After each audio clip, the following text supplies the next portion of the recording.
Love to hear more about your finger training journey. I just watched a video that you put out, 3 common training methods, and you kind of broke down hangboarding. You talked about spray wall or training board climbing, like on the moon board and kilter board. I know you do a lot of campusing. You also shared a short clip of you pulling weight off the floor for reps. So yeah, what has worked the best for you? Like, do you use all these things all the time, or do you cycle through them? How do you think about that? So I definitely cycle through everything. I think if you do everything at once, you're gonna overload your system. For most people, of course. Some people have like an immense threshold for training, but I wouldn't say that I do. One big thing that I've learned over the years is that rest, it's hard for me to rest enough. Like, it's much harder to rest enough than it is to train enough. And climbers as a whole, we're very good at overtraining. Like, we're out for 10 hours in minus degrees, chilling on a block, burning through like 15,000 calories almost. No, but like several thousand calories for sure. And we're getting like a little cupcake and some coffee, and that's about it for the entire day. We're definitely quite often at a deficit. Even people who maybe train more averagely, like just a couple of days in the gym here and there, I think often train more than humans are generally well adapted for. So like trying to reduce the load is something, like just get more quality from the training is something that I focus a lot on. And for me, it's quite easy to want to do more. Like, oh, I'm feeling strong, I'm going to do 10 more reps, or I'm going to do 5 more sets, like just pushing more and more and more.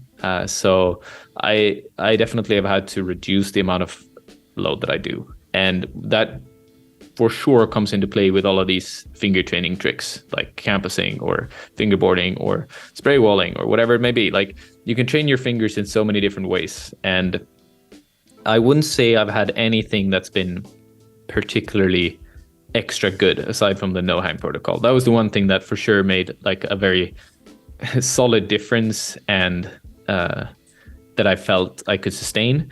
But most of the other things that I try, I have to keep very, very light. And they're more protocols to like, so for instance, if I'm doing campusing, like latching, I think is really, really good, a good exercise, which is when you jump up to an edge and you try and catch it. So you jump pretty far, like as far as you can, and then try and just catch it as soon as possible. So get that rate of force development as high as possible. Because oftentimes when we're climbing, if we're doing any form of dynamic move, it's like there's a couple of components into play, but the biggest one is that when you get to the hold, you have to be ready to just contract your fingers as quickly as you possibly can. And a lot of climbers, especially who aren't very good at dynamic climbing, might have very, very, very high finger strength, in the sense that they can pack on like 100 kilograms on a fingerboard and hang from it. But when we're loading on a hangboard, we're loading very slowly. So at least I am. Like, it's rare that I just cut feet from a hangboard, and I don't think a lot of people do. And if you don't, you are actively engaging your muscle fibers slowly, which is training more of a static type of strength, which is probably quite good for sport climbing and slow static climbing. But as soon as you're getting to a steeper degree of the wall, like if you're at 30 degrees and below, you're generally doing more dynamic movements. And so I don't think the hangboard is a very good tool to train that type of finger strength for. So I don't do a lot of hangboard training because I've never had good results into my climbing. What I have gotten good results from is this type of recruitment that the no hangs protocol can give. And max hangs can for sure have a similar effect when you're like, you're kind of loading your fingers so that you can apply that strength on the wall later on. Like being able to hang more weight off a hangboard will not hurt your climbing, for sure not. Right. But it might not be the most ideal case to build your climbing, if you see what I mean. Mm-hmm.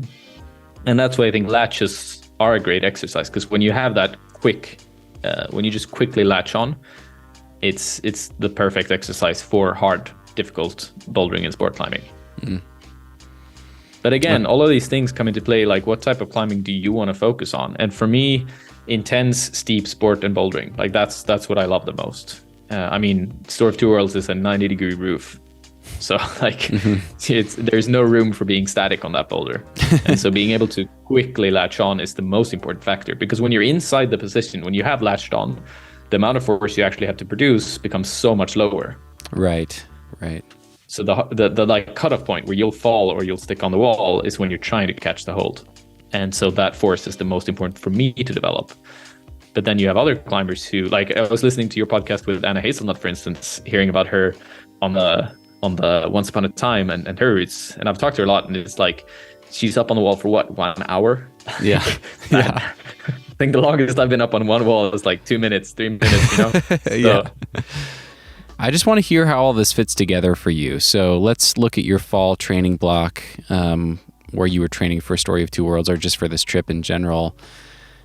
How would latching fit into a longer training cycle like that? Do you have like a period where you're doing more of that and then you shift towards more of the hangboarding 2 times per day? Yeah, how do the pieces fit together? So for me, I usually try and keep my training pretty consistent. So I'll include the latching throughout the entire training period. But as I mentioned earlier, like at the end of it, just before I'm leaving, I'll reduce the volume of my training so immensely that it doesn't fit anymore. And then I'll just be doing board climbing for like an hour per session. But in the beginning, I'll try and do it as frequently as it feels good. And again, if we circle back to the resting part, like say we have 7 days in a week, if you're doing latching for that type of powerful campus training, 5 out of those days, you're not going to get sufficient rest.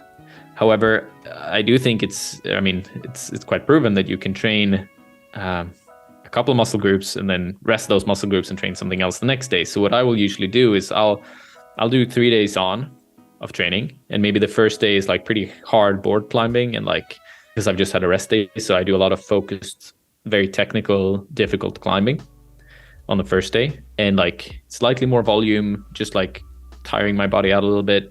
The second day, I'll keep it slightly lighter, I would say, generally, and maybe do a bit of gym training. And then on the third day, I'd say like I've climbed less on the second day, so I'll do slightly more climbing and include these latches. So in the end, they become a part of my routine like twice per week on average or so. Well, when you said gym day, what's an example of a gym day? Do you mean like a weight gym or just commercial climbing gym? No, I mean weight gym. So Okay. so like I don't do a ton of weight training because it's quite intense at the weights that I want to do. So it's like it'll wear me out quite a lot if I do it too often. But I'll do, in this training period, I did a lot of weighted pull-ups here and there, and like one-arm training. So I would do one-arm pull-ups on edges and sometimes on jugs, as well as a couple of different strengthening and mobility exercises in the gym. But I also think it's very important to analyze who you are as a person. If you're one who really needs a rigorous training schedule, so like you write down the 5 minutes rest you're gonna have and you put that on the on your phone and like time everything out. If that's what suits you, then you have one system that you have to put into play. Me, I'm like a chaotic type of person, so I go very much by the feeling that I have in my body, like what feels good, what do I feel is gonna overwork me, and what will not be enough, kind of. And that's why I do these like 3 days on, 1 day off, because then in 3 days it might be that the first day is super intense and then the second 2 days are like really light. And in the end, if I'm doing training that's focused towards climbing, it doesn't really matter if I'm not doing all the weighted pull-ups that I wanted to do or not. If I don't feel like it's right for me, then I won't do them.